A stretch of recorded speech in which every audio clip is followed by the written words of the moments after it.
Tom હોંક મિસાઇલથી Iran ઉપર હુમલો।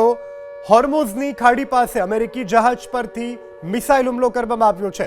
અમેરિકાની સૌથી ખતરનાક ટોમ હોક મિસાઇલથી હુમલો। ઈરાનના યુદ્ધ તોપ મિસાઇલ હુમલાથી ભારે તબાહી મચી હોય તેવી પણ જાણકારી પ્રાપ્ત થઈ રહી છે। ટોમ હોક મિસાઇલથી હુમલાનો વિડીયો પણ સામે આવ્યો છે। વિડીયો જાહેર કરવામાં આવ્યો છે। અમેરિકાની ટોમ હોક મિસાઇલથી ઈરાન પર હુમલો કરવામાં આવ્યો છે। આ હુમલામાં હોર્મુઝની ખાડી પાસે અમેરિકી જહાજ પરથી મિસાઇલનો હુમલો। અમેરિકાની સૌથી ખતરનાક છે આ ટોમ હોક મિસાઇલ, જેનાથી હુમલો કરવામાં આવ્યો છે।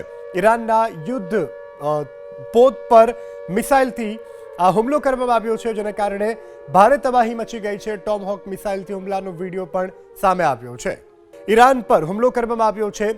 આ હુમલામાં હોર્મુઝની ખાડી પાસે અમેરિકી જહાજ પરથી મિસાઇલનો હુમલો। અમેરિકાની સૌથી ખતરનાક છે આ ટોમ હોક મિસાઇલ, જેનાથી હુમલો કરવામાં આવ્યો છે। ઈરાનના યુદ્ધ પોત પર મિસાઇલથી આ હુમલો કરવામાં આવ્યો છે, જેના કારણે ભારે તબાહી મચી ગઈ છે। ટોમ હોક મિસાઇલથી હુમલાનો વિડીયો પણ સામે આવ્યો છે।